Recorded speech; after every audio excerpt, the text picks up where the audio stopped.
ओम। जिस देश का इतिहास नष्ट हो जाए उस देश को भी नष्ट होने में ज्यादा समय नहीं लगता है। यह बिल्कुल अकाट्य सत्य है। मैं आपसे पूछना चाहता हूं कि ऐसी धरती पर कौन सी जाति होगी जो जाति अपने महापुरुषों के निंदित दूषित जीवन को सुनकर के प्रसन्नचित होती हो, खुश होती हो। या मैं आपसे पूछता हूं, आप लोगों में ऐसा कौन सा ऐसा व्यक्ति होगा, आपके परदादा का, आपके दादाजी का चरित्र बहुत उज्जवल रहा हो और कोई व्यक्ति आपके दादाजी पर उंगली उठाए कि आपके दादाजी व्यभिचारी थे, दूसरों की औरतों को अपने घर में रखते थे और भी बहुत सारे स्त्रियों के साथ उसके नाजायज संबंध थे। मुझे बताइए, क्या आप इस बात को स्वीकार करेंगे? कोई भी जिसके अंदर भी स्वाभिमान जिंदा है, वो अपने पूर्वजों का अपमान सहन नहीं कर सकता। मेरी माताओं, मैं भी यही कहना चाहता हूं। मैं पूछना चाहता हूं आपसे, क्या कृष्ण हमारे दादा परदादा नहीं है? क्या हम भगवान कृष्ण की संतान नहीं है? क्या कृष्ण हमारे आराध्य नहीं है? जब भगवान कृष्ण के जीवन पर दूषण उछाला जाता है, कीचड़ उछाली जाती है, तो फिर हमको परेशानी क्यों नहीं होती? विधर्मी लोग, नालायक लोग हमारे धर्म ग्रंथों में मनमाने तरीके से मिश्रण करके उनको कलंकित करने का प्रयास करते हैं, उनके जीवन को। लेकिन हम लोग ऐसे मूर्ख बने बैठे हैं, हम लोग ताली बजा बजा कर उन चीजों को सुनते रहते हैं। और दुर्भाग्य की बात तो यह है कि अपने दादा परदादा महापुरुषों के कलंकित जीवन को सुनने के लिए ये हिंदू समाज बड़े बड़े पंडाल सजाता है। व्यास महाराज आते हैं जो एक एक दिन की लाखों लाखों रुपए में दक्षिणा लेते हैं और उन दक्षिणा लेकर के बड़े लाखों के पंडाल सजा करके क्या सुनाया जाता है? यही तो सुनाया जाता है कि मनिहारी का वेश बनाया और श्याम चूड़ी बेचने आया। मैं पूछना चाहता हूं, क्या उस योगीराज भगवान कृष्ण का यही काम था? आज गीत प्रतियोगिता चल रही है देश में, गीत गा रहे हैं, भजन गा रहे हैं कि रात श्याम सपने में आगे दहिए पी गए, रात श्याम मेरी चुनरी पकड़ी चुनरी हो गई। अरे ये क्या हो रहा है भाई? अरे चिंतन करो, सोचो। मैं अपनी वेदना आपके बीच में रखना चाहता हूं और इसलिए मैं आज कहना चाहता हूं कि एक देश में सीरियल बना, सीरियल का नाम है राधा कृष्ण, खूब चल रहा है। जो राष्ट्रवादी लोग हैं उनको चिंता है इस सीरियल पर, और हमारे भोले भाले हिंदू सीरियल बनाने वालों को धन्यवाद दे रहे हैं, बोले अच्छा है भगवान जी का सीरियल बना है। लेकिन मेरी माताओं, मैं आपसे पूछना चाहता हूं, आज हिंदू समाज किस गर्त पर जा रहा है? मैं आपसे पूछना चाहता हूं, भगवान श्री कृष्ण की पत्नी का क्या नाम था? अगर भगवान श्री कृष्ण की पत्नी का नाम रुक्मणी था तो राधा जी कौन थी? मैंने एक स्कूल में जाकर के, कॉलेज में लेक्चर दिया, मैंने पूछा बच्चों से कि राधा जी कौन थी, तो एक मेरी बेटी खड़ी हो गई, बहन, उसने कहा स्वामी जी राधा जी लवर थी कृष्ण की। उसने जब सुना, भाई यही तो चल रहा है समाज में। आज मैं यही बताना चाहता हूं कि भगवान कृष्ण के चरित्र को किस प्रकार से दूषित किया गया। हमारे देश में आज बहुत सारी कथाएं होती हैं माताओं, और आप कथा के बीच बीच में एक शब्द सुनते हैं, जैसे 5 मिनट 10 मिनट कथा आगे चली तो व्यास जी क्या बोलेंगे? प्रेम से बोलो राधे राधे। सब यही बोलते हैं, राधे राधे। आज हमारा अभिवादन भी क्या बन चुका है? राधे राधे। पहले लोग नमस्ते जी बोलते थे, पहले लोग राम राम जी भी बोलते थे, सीताराम भी बोला करते थे, यहां तक सब कुछ ठीक था। लेकिन आज राधे राधे चल रहा है। हर कथा के अंदर राधे आ चुकी है, हर तीर्थ स्थल के अंदर राधे आ चुकी है। आप ब्रज क्षेत्र में रहते हैं, वृंदावन में जाइए, दुनिया के लोग आते हैं और दुनिया के लोग आकर के वहां एक व्यापार चल रहा है आजकल। माथे पर क्या लिखवा रहे हैं जी? ये मेरी बहनें जा रही हैं, पढ़ी लिखी नौजवान लोग जा रहे हैं, माथे पर लिखा हुआ है राधे राधे, गालों पर क्या लिखा हुआ है जी? राधे राधे। अब इनसे पूछा जाए कि भाई राधे जी कौन थी, आज यही सुन लीजिए कि राधे जी कौन। सब जगह राधे राधे हो रहा है, लेकिन राधे को मर्म किसी ने नहीं जाना, राधे को समझा नहीं। और मैं आपसे यदि ये बात बताने लग जाऊं, आज बहुत ज्वलंत मुद्दा आप लोगों के सामने है, मेरी बात को स्वीकार करने का, अगर आपके अंदर शंकाएं होंगी समाधान करने का मेरा काम है, लेकिन बात को आप सुनिएगा और सुन करके कान से मत निकाल दीजिएगा। भगवान श्री कृष्ण का जीवन इतना पवित्र जीवन है मेरी माताओं। महर्षि दयानंद सत्यार्थ प्रकाश में लिखते हैं कि कृष्ण का जीवन इतना पवित्र जीवन, उन्होंने जन्म से लेकर के मृत्यु पर्यंत कोई भी किसी भी प्रकार का निंदित कर्म नहीं किया। इतना आप एक तरफ आप लोग भगवान कृष्ण को ईश्वर का अवतार मानते हैं सनातनी लोग, और आप लोग ये कहते हैं कि भगवान धरती पर धर्म की स्थापना के लिए आते हैं। यही लोग तो आप लोग मानते हो। अगर भगवान कृष्ण ईश्वर के अवतार हैं और वो धर्म की स्थापना के लिए आए हैं, तो मैं आपसे पूछना चाहता हूं, मुझे आप लोग बताएं, क्या लड़कियों के नहाते हुए कपड़े उठाना ये धर्म है? क्या किसी की बहन बेटी को छेड़ना, उसके साथ व्यभिचार करना क्या धर्म है? क्या चोरी करना धर्म है? बताइए आप मुझे, क्या ये धर्म की कोटि में आता है? क्या दूसरे की महिलाओं के साथ में डांस करना, नाचना ये धर्म है? इसको आप धर्म मानेंगे? और यदि आप इसको धर्म मानते हैं, तो यदि आपका पति किसी दूसरे की स्त्री के हाथ पकड़ के नाचने लग जाए, तो क्या आप लोग इसको स्वीकार करेंगे? हम लोग राधे राधे तो बहुत बोलते हैं, राधे के भक्त हैं, लेकिन यदि आपके पति एक दूसरी राधा को घर में ले आए, तो आप उसको स्वीकार करेंगे क्या? कोई स्वीकार नहीं करेगा। बस कहने कहने में तो राधे राधे जी ठीक है, लेकिन जीवन में अपना करके देखो, आप उस व्यक्ति की क्या दुर्दशा कर देंगी, आप स्वीकार नहीं कर सकती। राधा कौन थी, क्या आप लोगों ने जानने का प्रयास किया? उस योगी राज भगवान श्री कृष्ण के जीवन को कितना गंदा, कितना दूषित कर दिया। और आज इन्हीं चीजों का आधार बनाकर विदेशी विधर्मी लोग हमको बोलने नहीं दे रहे। मैं अभी कुछ दिन पहले मध्य प्रदेश के अंदर गया, आदिवासी क्षेत्र के अंदर गया, वहां क्रिश्चियन लोगों ने 13 परिवारों को हिंदू से क्रिश्चियन बना दिया। मुझे जब वेदना हुई, मैं उन लोगों के पास में गया, उनकी पूरी फौज एकत्रित थी, बहुत सारे हिंदूवादी संगठन भी वहां मौजूद थे। और जब मैं पहुंचा, मैंने पूछा, भाई क्या बात, क्या दिक्कत हो गई? आपको कृष्ण अच्छे नहीं लगे? आपको भगवान राम अच्छे नहीं लगे? आखिर ईसा मसीह में कौन सी ऐसी विशेषता थी कि आप लोग राम कृष्ण के बेटों ने आज राम कृष्ण को तिलांजलि दे करके ईसा मसीह को अपना भगवान मान लिया? उन लोगों ने मेरे से एक बात कही, स्वामी जी, वहां उनके फादर भी बैठे हुए थे, उन्होंने मेरे से कहा, स्वामी जी आप भगवान राम कृष्ण के जीवन की बहुत दुहाई दे रहे हैं। आप कह रहे हैं कि कृष्ण का जीवन इतना पवित्र है, ईसा मसीह का जीवन तो कुछ भी नहीं था। लेकिन मैं आपसे पूछना चाहता हूं, आप मेरे प्रश्न का उत्तर देना मेरी माताओं बहनों, और आप उस प्रश्न को, जो फादर ने प्रश्न किया था, आप उस प्रश्न की गंभीरता तक जाना। वो फादर मेरे से कहता है, हमारे एक तरफ हमारे ईसा मसीह हैं, एक तरफ आपके भगवान श्री कृष्ण हैं। ईसा मसीह ने धरती के लोगों के पापों की गठरी बांध करके सिर पर चढ़ रख करके और वो शूली पर चढ़ गए। ईसा मसीह के बारे में जो लोग उन्होंने कथा बनाई हुई है, कहते हैं कि धरती के सारे लोगों के सारे जितने भी पाप थे, पुराने पाप और आगे जितने भी लोग पाप करेंगे, सारे के सारे पापों की गठरी ईसा मसीह ने बांधी, अपने सिर पर रखी और शूली पर चढ़ गए। आगे उनका ईसा मसीह को मानने वाला व्यक्ति कितना ही पाप करे, उनकी मान्यता है कि उसको पाप नहीं लगता। सारे के सारे पापों को तो ईसा मसीह ले गए, हरण कर गए ईसा मसीह। वो व्यक्ति मेरे से कहने लगा, स्वामी जी एक तरफ तो ईसा मसीह हैं कि जो धरती के लोगों के पापों की गठरी बना करके सिर पर रख करके और शूली पर चढ़ गए, एक तरफ आपके भगवान कृष्ण हैं जो यमुना जी में नहाती हुई लड़कियों के कपड़े उठा करके और पेड़ पर चढ़ गए। आप मुझे बताइए ईमानदारी से, ईसा मसीह अच्छे हैं या आपके कृष्ण अच्छे हैं? वहां बहुत सारे तिलक लगाने वाले लोग बैठे थे। मैंने उनकी तरफ संकेत किया कि इनके प्रश्न का जवाब दीजिए। सबको पसीने आ गए मेरी माताओं, कोई उस पादरी के प्रश्न का जवाब दे कैसे? अरे हमने ही तो कृष्ण को कलंकित किया है। आज उस पादरी की क्या औकात थी जो भगवान कृष्ण पर यह आक्षेप लगा देता? ये आक्षेप किसने लगाए? हमारे लोगों ने लगाए। और हम लोग ईसा मसीह को गाली दे रहे हैं, क्रिश्चियन लोगों को गाली देते हैं, मुसलमान लोगों को गाली देते हैं कि हमारे भगवानों पर वो लोग कीचड़ उछाल रहे हैं। कृष्ण के बारे में ये लिख दिया, देवी दुर्गा के बारे में ये लिख दिया, भगवान राम के बारे में ये लिख दिया। वो कहां से लिख रहे हैं? उनके पास प्रमाण कहां से है? कहां से विषय लिया है? आपके ही तो ग्रंथों से लिया उन्होंने। आपने ही तो भगवान कृष्ण को कलंकित किया, बदनाम किया है। आप कृष्ण का जीवन पढ़ना चाहते हैं, सही जीवन पढ़ना चाहते हैं, भगवान कृष्ण के जीवन से संबंधित एक पुस्तक है जिसका नाम है महाभारत। अगर भगवान कृष्ण का सही जीवन आपको समझना है, पढ़ना है, तो महाभारत को पढ़िए।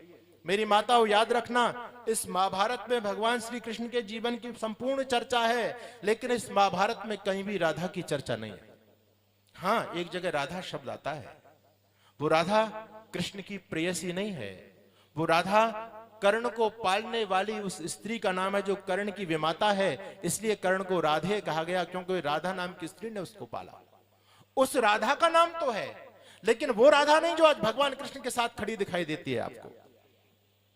उसके बाद में भगवान कृष्ण के जीवन से संबंधित एक पुराण है, उस पुराण का नाम है हरिवंश महापुराण।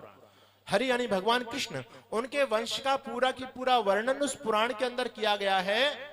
आप लोगों ने यदि पुराण पढ़ा हो तो मैं आपको कहना चाहता हूं, हरिवंश पुराण के अंदर भी कहीं भी राधा का कोई वर्णन नहीं है, राधा का नाम तक नहीं है। एक पुराण और है, उस पुराण का नाम है विष्णु पुराण, क्योंकि भगवान कृष्ण को विष्णु का ही अवतार माना जाता है। उस विष्णु पुराण के अंदर भी राधा नाम की कोई चर्चा नहीं है, राधा का कहीं भी नाम नहीं है। ना तो महाभारत के अंदर है, ना हरिवंश महापुराण के अंदर है, नहीं विष्णु पुराण के अंदर है, किसी भी पुराण के अंदर नहीं है। और तो और आप आगे चलिए, आजकल जिस पुराण की हिंदू समाज में बहुत ज्यादा व्याप्ति है, जिसको आप भागवत पुराण बोलते हैं, हालांकि इस पुराण के अंदर भगवान श्री कृष्ण को बहुत बदनाम किया गया है, उनके जीवन पर बहुत कीचड़ उछाला गया है इस भागवत पुराण के अंदर। लेकिन फिर भी मैं कहना चाहता हूं कि इस भागवत पुराण के अंदर भी राधा नाम का कोई शब्द नहीं है। लेकिन दुर्भाग्य की बात यह है मेरी माताओं बहनों, आज कोई भी भागवत कथा बिना राधा के पूरी नहीं होती। ब्रज की छोरी से, राधिका गोरी से, मैया करा दे मेरा ब्याह, ये कहां से आ गई राधा भाई? ना भागवत के अंदर है, ना महाभारत के अंदर है, ना हरिवंश पुराण के अंदर है, ना विष्णु पुराण के अंदर है। ये राधा कहां से आ गई? केवल भागवत पुराणकार ऐसा व्यक्ति हुआ जिसके चरित्र पर यदि मैं बोलूं, और मैं नहीं बोलना चाहता, मैं ऋषि दयानंद के शब्द आपके सामने उद्धृत करता हूं। ऋषि दयानंद ने इस वेदना को समझा था और ऋषि दयानंद ने बहुत कटु शब्दों में कहा था, हे भागवत बनाने वाले, यदि तू अपने मां के गर्भ में ही मर गया होता तो हिंदू समाज की दुरावस्था नहीं होती, हमारे महापुरुषों का जितना अपमान नहीं होता। यह ऋषि दयानंद की वेदना है और मैं इस बात को बोल रहा हूं मंच से, आपके बीच में हूं, और मैं चैलेंज के साथ, मुझे अपनी विद्या योग्यता का घमंड नहीं है, लेकिन मैं इस बात का चैलेंज करता हूं, कोई भी भागवताचार्य आकर के ये सिद्ध कर दे कि राधा नाम का वर्णन आपके ग्रंथों में, हाँ ये मूर्खता की बात तो कहते हैं, ये कहते हैं कि राधा, इस बात को सभी मानते हैं कि भागवत पुराण के अंदर भी राधा का कहीं वर्णन नहीं है, सब लोग मानते हैं इस बात को। फिर मैं कहता हूं ये राधा कहां से आई भाई? कहते हैं राधा कृष्ण की आराध्य शक्ति का नाम है।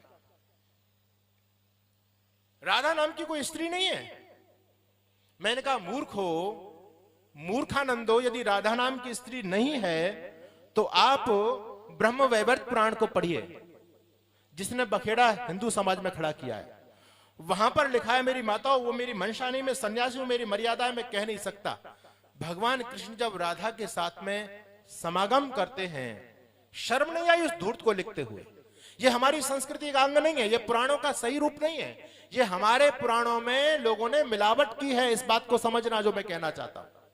वो व्यक्ति क्या लिखता है कि जब भगवान कृष्ण ने राधा के साथ में समागम किया तो उसका इतना गलत चरित्र चित्रण किया है। आप पुस्तक उठाइए, गीता प्रेस गोरखपुर से मंगा लीजिए, मेरी बात चाहे मत मानिए, प्रमाण आपको देता हूं। इतना गंदा चरित्र चित्रण किया है कि आजकल की जो पोर्न मूवी बनाई जाती है, सरकार जिन पर आज पाबंदी लगा रही है, वो मूवी कुछ भी नहीं है उनके आगे। कितना गंदा, यानी मतलब वो व्यक्ति इतना गिर गया, इतना गिर गया, इतना कुछ लिख गया, लेकिन इस हिंदू समाज को फिर भी बुद्धि नहीं आई। उन हिंदू समाज के लोगों ने, उस भगवान कृष्ण के वंशजों ने उसको सही मान लिया। राधा का वर्णन ब्रह्म वैवर्त पुराण में आया और ब्रह्म वैवर्त पुराण की रचना मुगल कालीन है, याद रखना इस बात को। जब मुसलमान हमारे देश में आए, लोगों ने यह प्रचारित खूब किया कि 18 पुराण महर्षि वेदव्यास ने बनाए, लेकिन कोई भी पुराण महर्षि वेदव्यास द्वारा रचित नहीं है। ये चैलेंज के साथ इस बात को मैं कहता हूं। ये सारे के सारे पुराण मजहब को चलाने वाले लोगों ने बनाए और नवीन पुराण भी आज बन रहे हैं। आज बहुत सारे नए पुराण बन गए। तो एक पुराण है ब्रह्म वैवर्त पुराण। इस पुराण की रचना मुगल कालीन है, मुसलमानों के समय में लिखा गया और मुसलमान लोगों ने जानबूझ करके हमारे कुछ पेटू लोगों को खरीदा, जो संस्कृत को जानते थे उन लोगों को खरीदा, उनको पैसा दिया और संस्कृत में हमारे महापुरुषों को कलंकित कराने का हमारे ही लोगों ने, जो भाड़े के टट्टू थे, जो पैसों में बिक गए, उन्हीं नालायक लोगों ने भगवान श्री कृष्ण के जीवन पर दूषण उछाला है। और क्यों करा मुसलमान लोगों ने? क्योंकि उनके पैगंबर है मोहम्मद साहब। मोहम्मद साहब का जीवन आप लोगों को तो नहीं पता होगा, क्योंकि आप भगवान कृष्ण का भी जीवन नहीं पढ़ते हैं। आपको कोई कैसा सुना देता उसको सही मान लेते हैं। जब हम अपने महापुरुषों का जीवन नहीं पढ़ते तो मोहम्मद और ईसा मसीह का क्या पढ़ेंगे। मोहम्मद साहब ने उसके जीवन पर यदि मैं एक टिप्पणी कर देता हूं, आप लोग समझ सकते हैं उस व्यक्ति ने कितनी शादी की जीवन में। आपको पता है 12 शादी तो उसकी रजिस्टर्ड हैं, जो आप लोग सोशल मीडिया पर खोल के देखेंगे, गूगल पर, वहां पर भी मिल जाएगा। लेकिन उस व्यक्ति ने 43-44 शादी की उस व्यक्ति ने अपने जीवन में। उस व्यक्ति ने न तो 6 साल की लड़की को छोड़ा और न 60 साल की बुजुर्ग महिला को छोड़ा। आयशा की उम्र कितनी थी और खदीजा बेगम की उम्र कितनी थी आप लोग समझ गए होंगे, लोग जानते हैं, क्योंकि हमारे यहाँ डॉक्टर प्रमोद जी भी बैठे हैं, वो उस काम को संभालते हैं, देखते हैं। आप प्रबुद्ध लोग समझ सकते हैं मेरी बात को। तो उन्होंने सोचा कि हमारे पैगंबर का जीवन भ्रष्ट है। हिंदू समाज ही नहीं, हमारे भारतीय संस्कृति में चरित्र की बहुत महत्ता है, चरित्र को स्थान दिया गया है, और जिस व्यक्ति का चरित्र दो धेले का नहीं होता लोग उससे प्रभावित नहीं होते। उन्होंने सोचा कि हम अपने मोहम्मद साहब को तो भाई ज्यादा उछाल सकते नहीं, क्योंकि उसका तो मामला डूबा पड़ा है सारा का सारा। अब इनका जो कृष्ण है ये आगे बकवास करेंगे अपने कृष्ण हमारा योगी था, और वास्तव में कृष्ण योगी थे, आप तो पुरुष थे। उनका ज्ञान का लेवल आपको देखना है तो आप गीता पढ़िए, गीता में पता चलेगा कि कृष्ण क्या है, योग की परमावस्था में है वो। तो उन लोगों ने सोचा कि हम कृष्ण को क्यों नहीं बदनाम करें, जिससे हिंदू हमारे पर कोई आक्षेप ही नहीं कर पाए। वो हमारे मोहम्मद साहब पर बोलेंगे, हम कह देंगे मोहम्मद को छोड़ो अपने कृष्ण को देख लो।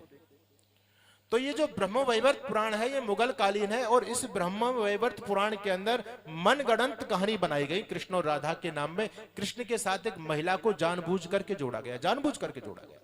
राधा का कोई लेना देना कृष्ण से नहीं है। और आपको हंसी आएगी, उस मूर्ख व्यक्ति ने जो लिखा है वहां राधा और कृष्ण के इतने सारे संबंध लिखे हैं। जो लोग ये करते ना क्या राधा का वर्णन तो अलौकिक है, अरे तुम कितनी अलौकिक कर लो, वो प्रसंगों को कैसे जुटला सकते हो। उस पर जो राधा कृष्ण का जो संबंध वहां दिखाया गया है उसकी व्याख्या कैसे करेंगे, श्लोक में आपके सामने नहीं पढ़ सकता। लेकिन मैं आपको यह बताना चाहता हूं, उसी ब्रह्म वैवर्त पुराण को पढ़ करके हमारे यहाँ के एक बहुत बड़े साहित्यकार हुए, उनका नाम था नारायण प्रसाद बेताब। उन्होंने एक पुस्तक लिखी कृष्ण और राधा के संबंध। उस पुस्तक के अंदर वो कवि हैं, बहुत बड़े दार्शनिक हैं, वो कहते हैं कि कृष्ण मुझे ये बताओ कि राधा के साथ तुम्हारा संबंध कौन सा सही है। एक तरफ राधा को तुम्हारी मां बताया गया है, एक तरफ उसी पुस्तक में राधा को तुम्हारी मामी बताया गया है, एक तरफ उसी पुस्तक में राधा को तुम्हारी पत्नी बताया गया है, एक तरफ उसी पुस्तक के अंदर राधा को पराशक्ति बताया गया है, एक तरफ उसी पुस्तक में राधा को तुम्हारी प्रेयसी बताया गया है। वो कहता है कि कृष्ण मुझे बताओ कि कृष्ण राधा के साथ तुम्हारा कौन सा संबंध सही है, ये सारे संबंध सही हैं या सारे संबंध गलत हैं या इनमें से एक संबंध सही है। उस व्यक्ति ने व्यंग किया है हिंदू समाज के ऊपर। और मैं बताना चाहता हूं राधा नाम की कोरी कल्पना है, भगवान कृष्ण का राधा से कोई लेना देना नहीं। लोगों ने पता है आपको, आप पुस्तक पढ़ करके देखिए, आप भी बुद्धिमान लोग हैं, आपने तो केवल सुना है, और सुना है तो आप लोग बुद्धि पर विचार नहीं करते, इसलिए बेहुदी बातों को आप लोग यथावत स्वीकार कर लेते हैं। लोगों ने गीत बनाए, हमारी बहनें गाती हैं कि घर की नारी छोड़ कृष्ण तो कुब्जा मन भाई। ये ब्रज में गीत चल रहे हैं, आप मुझे बताओ क्या ये गीत सही है? अगर ये सही है तो क्या ऐसे व्यक्ति की पूजा करनी चाहिए? आप ये सही मानते हैं कि कृष्ण ने नहाती हुई लड़कियों के कपड़े उठाए, और बेशरम यहां तक कहते हैं जब वो नग्न अवस्था में यमुना जी में स्नान कर रही हैं, कृष्ण कपड़े लेके पेड़ पे चढ़ गए, उन्होंने देखा कि कपड़े कहां गए, बाहर निकली, शर्म आ रही हैं। कृष्ण कहते हैं कि भाई कपड़े जब मिलेंगे। उन्होंने अपने हाथों से अपने अंगों को छुपाने का प्रयास किया, लेकिन कृष्ण का देखो जीवन कितना कलंकित करने का प्रयास किया गया है। कृष्ण कहते हैं नहीं नहीं ऐसे कपड़े नहीं मिलेंगे, अगर कपड़े चाहिए तो ऊपर हाथ करो, हाथ जोड़ो। क्या दर्शाना चाहते हैं भगवान कृष्ण? हमारी बहनें गाती हैं घर की नारी छोड़ कृष्ण तो कुब्जा मन भाई। मैं आपसे पूछना चाहता हूं क्या दूसरी स्त्री के साथ में संबंध बनाना ठीक है क्या? और यदि उस महापुरुष का ऐसा जीवन नहीं था तो तुमने उसको कलंकित क्यों किया? और यदि ऐसा कलंकित जीवन है तो फिर कृष्ण तुम्हारे आराध्य कैसे हो सकते हैं? जो व्यक्ति दूसरों की लड़कियों के कपड़े उठाए, दूसरों की महिला के साथ समागम करे, दूसरों की महिलाओं के हाथ पकड़ करके रास नचाए, लोग कहते हैं कि अलौकिक वर्णन है, लेकिन सब बकवास है। इसको कितना ही आप मुलम्मा क्यों ना पहना लो, लेकिन कभी सिद्ध नहीं कर सकते हो इन बातों को। मैं चैलेंज करता हूं इस मंच से, कोई भी आकर के मेरे से शास्त्रार्थ करे। मेरी माताओं, मनगढ़ंत कल्पना है सारी की सारी। एक तरफ कहा गया कि राधा जी कृष्ण के वाम पार्श्व से उत्पन्न हुई, यानी कृष्ण के अंग से उत्पन्न हुई, तो कृष्ण की आत्मजा है, यानी कृष्ण की पुत्री है। एक तरफ उसी पुराण के अंदर कह दिया गया कि राधा जी के कृष्ण के साथ विवाह हुआ है। अच्छा चलो मान लिया। एक तरफ एक घटना आपको बता दूं तो आपको मेरी माताओं ताज्जुब हो जाएगा। कहते हैं कि कृष्ण रायण की पत्नी यशोदा जी के भाई हैं रायण, जो परंपरा ज्यादा समाज में प्रचलित है, वही मैं आपको बताना चाहता हूं। यशोदा जी के भाई का नाम था रायण और रायण की पत्नी का नाम था राधा। जो यशोदा कृष्ण की मां लगती थी, तो यशोदा का भाई कौन लगा? कृष्ण का मामा लगा भगवान कृष्ण के, और वो राधा कौन लगी? मामी लगी। अब सुनिए आप लोग, वो बदमाश क्या लिखता है भगवान कृष्ण और राधा के बारे में। एक तरफ तो उसने ये लिख दिया कि वो इनकी जो है मामी लगती है, दूसरी तरफ क्या लिखते हैं कि कृष्ण बहुत बाल्यावस्था में है और नंद बाबा कृष्ण को लेकर के गाय चराने के लिए जंगल में जाते हैं। अचानक कृष्ण की वो अवस्था नहीं, अभी पैर भी अच्छी तरह से नहीं ले पा रहे हैं, वो गोदी में रहते हैं, नंद बाबा उनको खिला रहे हैं, लेकिन अचानक एकदम मेघ वृष्टि होने लगी, बादल गरजराने लगे और वर्षा की प्रबल संभावना होने लगी। तो वहां राधा जी आती है और राधा ने आकर के नंद बाबा से कृष्ण को मांगा कि लाओ आप गाय लेकर के आओ, मैं इसको लेकर के जाती हूं, वर्षा होने वाली है। सुनिए, ये मैं अपनी कपोल कल्पना नहीं बता रहा, जो तुम्हारे शास्त्र, जिनको तुम शास्त्र बोलते हो, उनमें लिखा है। राधा को नंद बाबा ने कृष्ण को दे दिया, बाल्यावस्था है अभी, लेकिन राधा युवती है, 12-13 साल की उसकी अवस्था है, किशोरावस्था है, वो वयस्क है। और जब कृष्ण को लेकर के राधा जी चलती है, वो लोग कहते हैं ना राधा अधिष्ठात्री शक्ति है, लोग राधा को नहीं समझ पाते। मुझे बताना इस कहानी का महत्व क्या है, आप मुझे समझाने का प्रयास करना। राधा जब लेकर के चलती है तो राधा के मन में काम वासना जागृत हुई। बेशर्म शर्मा यानी नालायक ने क्या लिख दिया, मुझे बताने में शर्म आ रही है, आपको सुनने में भी शर्म आएगी, लेकिन उस नालायक धूर्त को लिखने में शर्म नहीं आई। राधा जी को लेकर के राधा जी कृष्ण को लेकर के जाती है। कृष्ण छोटे से बच्चे हैं। अच्छा, मामी तो माँ का ही रूप होती है, हमारे यहाँ तो बड़ी बहन को भी माँ का रूप माना गया है, वो तो मामी है, इतनी बड़ी है, कृष्ण को गोदी में लेके जा रही है। उस मामी के मन में ख्याल आया कि कृष्ण के साथ संभोग करना चाहिए, रास करना चाहिए। जैसे ही उसके मन में ये कल्पना हुई, तत्काल योग की शक्ति से एकदम वहां रास मंडप सज गया।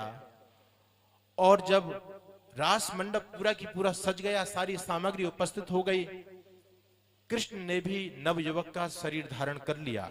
कहां कृष्ण छोटे से बच्चे थे, लेकिन रास रचाने के लिए, राधा के साथ व्यभिचार करने के लिए कृष्ण ने कौन सा रूप? युवावस्था का रूप धारण किया। अब दोनों का रास शुरू होता है। सुनिए मेरी माताओं, वहां पर लिखा है, जो लोग मूर्ख इस प्रसंग को ये कहते हैं ये आध्यात्मिक प्रसंग है, उस आध्यात्मिक की व्याख्या मुझे भी समझा दे रहा। वहां पर लिखा है कि कृष्ण राधा के साथ संभोग करते हैं। मुझे कहने में शर्म आ रही है, कृष्ण राधा के साथ संबंध बनाते हैं, भोग में इतने आसक्त हो गए, राधा बेहोश हो गई। राधा जी बेहोश हो गई। बेहोश हो गई, कितने दिन तक बेहोश रही? 1 दिन और 1 रात तक बेहोश रही। इतने समय बाद जब राधा जी को होश आया तो राधा जी ने तत्काल, कृष्ण ने बचपन का रूप बना लिया, राधा जी ने तत्काल कृष्ण को गोदी में लिया और तत्काल जाकर के यशोदा मां को कह दिया कि लो अपने बेटे को खिलाओ। अब मुझे आप बताइए, क्या यह प्रसंग आपको सही लगता है? क्या आप इस प्रश्न को स्वीकार कर सकते हैं, इस कहानी को? दूसरी तरफ मुझे यह बताओ, आप अपनी बुद्धि से सोचो कि भाई जब 1 दिन और 1 रात तक कृष्ण छोटे से बच्चे हैं, कृष्ण घर पर नहीं आए, यशोदा को चिंता नहीं हुई? नंद बाबा ने नहीं सोचा कि वो राधा लेकर के आई थी, कहां चली गई, इतने दिन तक कृष्ण नहीं आए, पूरी रात निकल गई, पूरा दिन निकल गया, कृष्ण कहां पर है? किसी को कोई चिंता नहीं, उसने लिख मारा, हम लोगों ने इसको स्वीकार कर लिया। ये हमारी बुद्धि का दिवालापन है मेरी माताओं बहनों। इस प्रकार के प्रसंगों को छोड़ दो। वो कृष्ण आप पुरुष थे, वो योगी थे, उन्होंने जीवन भर कभी कोई निंदित कार्य नहीं किया। राधा के बारे में नई नई कल्पना जिसके मन में जो आया उन्होंने वो लिख दिया। एक उड़िया साहित्य मैंने पढ़ा, वहां एक पुस्तक पढ़ी, वो कहते हैं राधा की उत्पत्ति कहां से हुई, तो कहते हैं कि उड़ीसा प्रदेश के राजा थे सुकल सेन, उन्होंने 12 कन्याओं को जन्म दिया उनकी पत्नी ने। 12वीं जो कन्या हुई वो बहुत कुरूप थी, बहुत बदसूरत थी। राजा शुक्ल सेन को शर्म आई उनकी पत्नी को, उन्होंने उस कुरूप कन्या को मंजूषा में रख करके, बक्सा में रख करके नदी में बहा दिया। नदी में बहा दिया, बक्सा बहता बहता उसके अंदर वो लड़की है, बक्सा बहता बहता वृंदावन पहुंच गया। वृंदावन में वृषभानु जी ने उस बक्सा को जैसे खोल के देखा तो उसमें तो बहुत रूपवती एक कन्या थी। उस कन्या को बाहर निकाला, उस कन्या का नाम राधा धरा और इसी राधा के साथ में कृष्ण का विवाह हुआ। जो उड़ीसा के लोग हैं वो कृष्ण की जन्मभूमि उत्कल मानते हैं, वो राधा की जन्मभूमि उत्कल मानते हैं क्योंकि वहां शुक्ल सेन की पुत्री थी। मैं आपको ये बताना चाहता हूं कि मतलब आप थोड़ा सा चिंतन तो करें, आप स्वयं समझ सकते हैं कि सब कुछ बकवास चल रहा है। जिसके मन में जो आया उसने वो लिख मारा। और मेरी माताओं, अब मैं आपसे पूछना चाहता हूं, उस व्यक्ति ने लिख दिया और वो मूर्ख लोग मान भी रहे हैं। मुझे बताओ कि ऐसी कौन सी नदी है जो उड़ीसा से वृंदावन की तरफ बह रही है? ऐसी कोई नदी है ऐसी? लेकिन वो साहित्य में लिखा हुआ है, किसी व्यक्ति ने ये तर्क नहीं किया कि ये बात गलत है, ये सही नहीं है। और हम लोग इन बातों को स्वीकार कर रहे हैं। नई नई चीजें बोले कि तुम राधा को नहीं समझोगे। एक मूर्ख महामती मंद मुझको मिल गया, बोले जी तुम राधा को क्या समझेंगे, राधा तो पराशक्ति है, गोलोक में रहती है। मैंने कहा हाँ गोलोक में रहती है, मैंने पढ़ा है ब्रह्म वैवर्त पुराण के अंदर कि राधा शक्ति गोलोक में रहती है। लेकिन मैं बता दूं आपको, राधा जी कृष्ण की प्रेयसी हैं, जिसको वो लोग पराशक्ति कहते हैं। अब देखो कृष्ण का चरित्र देख लेना मेरी माताओं। राधा जी कृष्ण की पराशक्ति को मानने वाले लोगों को मेरा चैलेंज, राधा जी ने कृष्ण को किसके साथ देखा? बिरजा के साथ संभोग करते हुए देख लिया, लिखा है ब्रह्म वैवर्त पुराण में। और जब देखा तो राधा जी क्या कहती है? राधा जी क्या कहती है? हे कृष्ण बिरजा कांता गच्छ मत पुरतो हरे कथम दोनोशी मालोला रति चोर लंपटा। ये शब्द राधा के हैं। एक तरफ आप उसको वो कहते हैं अखंड शक्ति, अलौकिक शक्ति। वो शक्ति कृष्ण के जीवन को देख करके जब कृष्ण को बिरजा के साथ देखा तो कहती है हे कृष्ण बिरजा कांता, हे बिरजा के प्यारे कृष्ण, गच्छ मत पुरतो हरे, मेरी दृष्टि से दूर हो जाओ। कथम दोनोशी मालोला, तुम मेरे सामने आकर के मेरे खून को क्यों जला रहे हो? ये कौन कहती है? ये राधा कह रही है कृष्ण के बारे में। पढ़ लीजिए ब्रह्म वैवर्त पुराण, प्रमाण में देता हूं आपको। और चलिए आगे। आगे कहा उसी राधा ने कृष्ण को गंगा के साथ में देख लिया। और देखो क्या गप लिखी है, जैसे ही राधा ने बिरजा के साथ देखा तो बिरजा ने योग माया से अपना शरीर भस्म कर लिया और कृष्ण भाग गए राधा को देख करके। कृष्ण भाग गए। राधा ने श्राप दिया कि तुम धरती पर मनुष्य के रूप में जन्म लोगे। आगे चलिए, वही राधा कृष्ण को जब गंगा के साथ में देखती है तो क्या कहती है? निवर्यताम च धूर्तोयम किमस्यत् प्रयोजनम। इस व्यक्ति को ये गोलोक से भगा दो, इस धूर्त की क्या आवश्यकता है? ये शब्द है तुम्हारे पुराण के अंदर। और चलिएगा आप, कुब्जा का प्रसंग आप लोगों ने पढ़ा, बिरजा का प्रसंग आपने पढ़ा। वहां पर राधा ये भी कहती है, जब कृष्ण को अन्य गोपियों के साथ में, अन्य स्त्रियों के साथ में देखती है तो राधा का दर्द छलकता है और राधा कहती है कि इस धूर्त को यहां से निकाल दो, गोलोक से निकाल दो, नहीं ते भद्रम भविष्यति सुरेश्वरा। वो कहती है कि कृष्ण तुम मेरे आंखों के सामने मत आओ, इसी में तुम्हारी भलाई है। ये चरित्र हमारे कृष्ण का जो योगी था, जिसको आप कहते हैं धरती पर धर्म की स्थापना के लिए आया था, उस कृष्ण को हमने क्या बना दिया? एक मनगढ़ंत कहानी बना करके विधर्मी, विदेशी, नालायक लोगों ने जो कुछ कहानी लिख मारी हमारे महापुरुषों को कलंकित करने के लिए, हमने उसको स्वीकार कर लिया और आज हम उन्हीं चीजों को मान रहे। राधे राधे राधे राधे चल रही है। अरे मुझे बताओ, भगवान कृष्ण के जीवन को आप देखेंगे, एक विशेष मिसाल आपको देना चाहता हूं। भगवान श्री कृष्ण ने अपने जीवन में कोई भी दूषित कार्य नहीं किया। दूसरी बात, आप महाभारत को पढ़िएगा, आपको पता चलेगा रुक्मणी जी की शादी किसके साथ होने वाली थी? रुक्मणी जी की शादी होने वाली थी शिशुपाल के साथ में। वही शिशुपाल जो भगवान कृष्ण को गालियां देता है। धन्यवाद जी। वही शिशुपाल जो भगवान कृष्ण को गाली देता है, उस शिशुपाल के साथ में रुक्मणी जी की शादी होने वाली थी। लेकिन रुक्मणी जी उनको पसंद नहीं करती थी। रुक्मणी जी का विवाह भगवान कृष्ण के साथ में हुआ। इसीलिए शिशुपाल की आंखों में कृष्ण खटकते थे, क्योंकि शिशुपाल भी चाहता था कि रुक्मणी बहुत रूपवती कन्या है, बहुत विदुषी कन्या है, इसका विवाह मेरे साथ होना चाहिए। लेकिन ऐसा नहीं हो पाया, इसलिए शिशुपाल कृष्ण का दुश्मन बन गया। अब आगे चलिए आप, महाभारत में शिशुपाल ने भगवान कृष्ण को गाली दी है। धन्यवाद। महाभारत में शिशुपाल ने कृष्ण को गाली दी है और बहुत सारा दोषण भगवान कृष्ण पर किया है, उसको ग्वाला कहा गया और भी बहुत सारी चीज कही गई। लेकिन मुझे बताओ, अगर कोई व्यक्ति कैरेक्टरलेस होता है, चरित्रहीन होता है, सबसे बड़ा दुर्गुण यही होता है और सबसे पहले यही गाली दी जाती है। मैं पूछना चाहता हूं, क्या महाभारत में शिशुपाल ने भगवान कृष्ण को चरित्र के बारे में कुछ कहा कि तू दूसरों की स्त्रियों के साथ रहता है, तू उनके साथ में राज करता है, तू कुब्जा के साथ देखा गया, तू गंगा के साथ देखा गया, तू बिरजा के साथ देखा गया, कुछ कहा क्या? कुछ नहीं कहा। तो सबसे प्रबल शत्रु वो था शिशुपाल, जो कृष्ण जिनकी आंखों में खटकते थे, वो शिशुपाल भी भगवान कृष्ण के चरित्र के बारे में धूल नहीं उठाता। वो शिशुपाल भी भगवान श्री कृष्ण के बारे में एक शब्द नहीं बोलता, चरित्र के बारे में। वैसे चाहे बकवास वो करता रहे, लेकिन मेरी माताओं, शिशुपाल जैसा दुश्मन भी भगवान कृष्ण को कलंकित नहीं कर पाया, उसने भी वो साहस नहीं किया। कुछ बदमाश लोगों ने वो कृष्ण के उस पावन धवल चरित्र को दूषित करने के लिए कलम उठाई। वो लोग बिक गए, अपने ही नालायक लोग, भाड़े के टट्टू, और उन लोगों ने जो लिख मारा, आपने उसको स्वीकार कर लिया। आज बहुत बड़ा षड्यंत्र। आप जाकिर नायर का कोई उत्तर दे सकता है आप लोगों में? नहीं दे सकता। क्यों नहीं दे सकता? क्योंकि वो उन्हीं जो हमारे धर्म ग्रंथों में मिलावट की गई है, उन्हीं प्रसंगों को उठा करके वो प्रश्न करते हैं। बताओ, तुम्हारे कृष्ण का तो ऐसा चरित्र है, क्या ऐसे व्यक्ति को पूजना चाहिए? आपके पास कोई नहीं है। देवी दुर्गा पर पता नहीं कितना कितना गलत लिखा गया है। ये जो पुराण है ना, इनमें सही अंश तो कम है, बकवास बहुत ज्यादा है। इसलिए मेरी माताओं, आप यदि राधे राधे बोलती हो और ये बात को सही मानती हो, तो फिर मैं आपसे यही कहूंगा कि राधा रखना अच्छा है, तो आप भी अपने पतिदेव को राधा रखने की अनुमति दे दीजिए। और यदि ये बात गलत है, तो इस आज से संकल्प कीजिए कि हम भगवान कृष्ण के जीवन को दूषित नहीं होने देंगे। आपके कॉलोनी में कोई ऐसी कथा होती है जहां भगवान कृष्ण का पवित्र जीवन कोई व्यक्ति दूषित करता है, आप लोगों को आवाज बुलंद करनी पड़ेगी। आपको पता नहीं कि आपकी संस्कृति कितनी तार-तार होती चली जा रही है। इस देश में एक बेहुदा कानून प्रस्तावित हुआ, क्या? Live in relationship. आज कानून बना हुआ है। लिव इन रिलेशनशिप का मतलब है बिना विवाह किए हुए लड़का लड़की साथ साथ रह सकते हैं, बच्चे भी पैदा कर सकते हैं, लेकिन विवाह ना करें, सब कुछ चलेगा। वो कानून बन गया इस देश में। आप लोग जानते हैं, जब ये कानून बना, बहस चली, तो वकील ने जज को बोला, सुप्रीम कोर्ट का जज था, कि श्रीमान जी, आप भारत देश की संस्कृति को नहीं समझते। धन्यवाद। आप भारत देश की संस्कृति को नहीं समझते। आप कैसा कानून हमारी धरती पर थोपना चाहते हैं?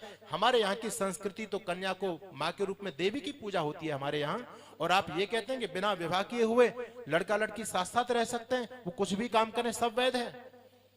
तो जज कहता है वकील को, ओ वकील साहब सुनो, तुम जिस भारतीय संस्कृति की दुहाई दे रहे हो ना, मैं तो ये कहता हूं कि पहले तुम भारतीय संस्कृति को पढ़ लो। वकील कहता है क्या बात है? जज कहता है श्रीमान जी, आपने भारतीय संस्कृति का अध्ययन नहीं किया है।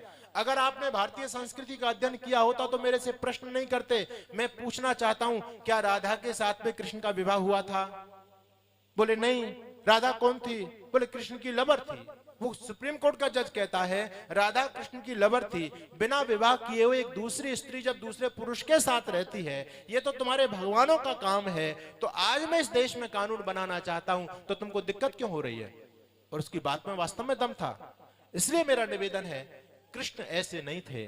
कृष्ण आप्त पुरुष थे, योगी थे। उन्होंने जीवन भर कोई भी निंदित कार्य नहीं किया। उन्होंने जीवन में एक ही विवाह किया था। 16,108 रानी उनकी नहीं थी। मेरी माताओं, सब कुछ बकवास है, सब कुछ झूठ है। अरे 16,108 रानी?